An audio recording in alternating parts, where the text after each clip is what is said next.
put the new 4Gs on the G. I tap into the bloody bottoms is on the. Dad, I have something to confess. What is it?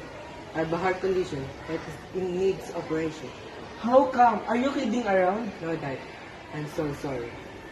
You don't have enough money. How can we afford that surgery? How come that you got that condition? Dad, this is how it happened.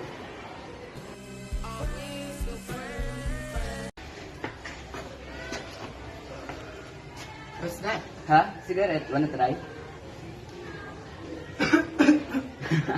It's normal for a beginner.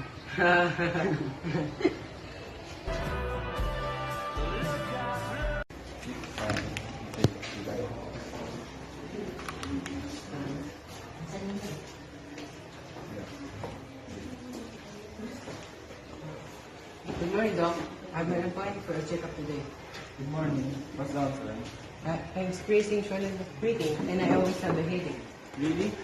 Okay, let me check you out.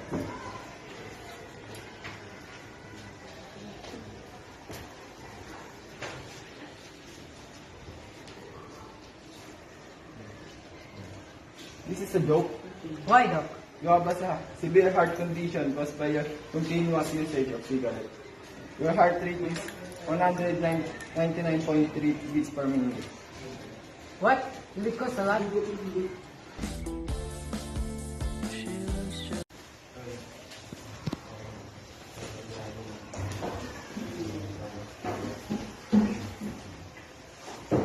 Mister,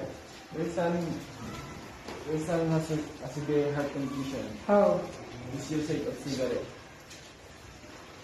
May I ask a question? Are you aware that your child is smoking? I don't. How would I know if he is hiding it from me? Oh, sad to hear that. But on the other side, the operation will cost a lot. Sorry? Literally? I don't have that money, but I'll try to find it. That's it.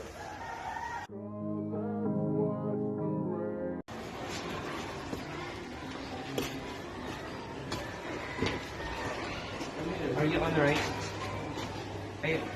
I know you're not fine. I heard your conversation with the doctor. How about I'll pay for your son's surgery in exchange of you marrying me? Actually, I can't. My wife have just died 2 years ago. But for the sake of my son's health, I'll take the risk.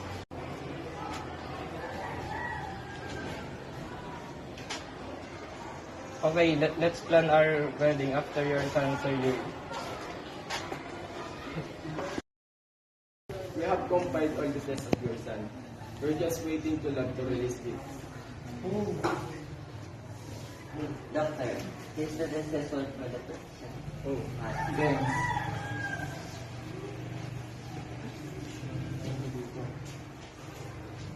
Mister, it's finally here. It's clearly stated that your son's heart condition is severe.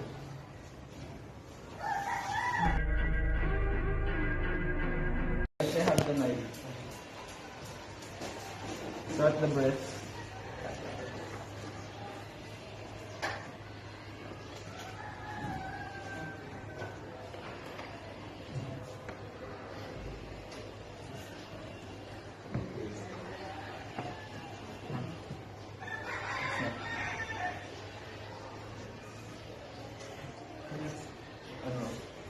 Scissors.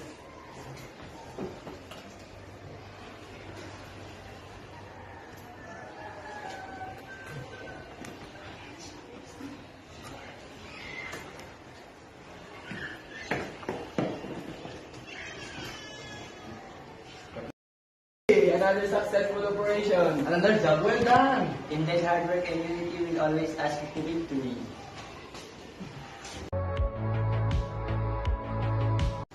Oh, you're awake.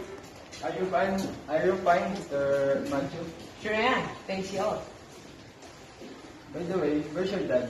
I don't know. Nurse Johnson, kindly find his dad. All right.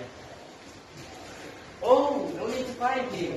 He's already here. Oh, Mister, the operation will ikaw will be successful. OMG, thank you all.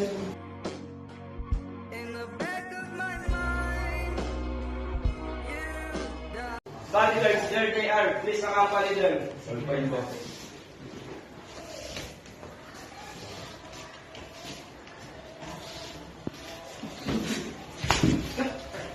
Are you okay, Mr. Matthew? OMG is not speeding up. It's still alive.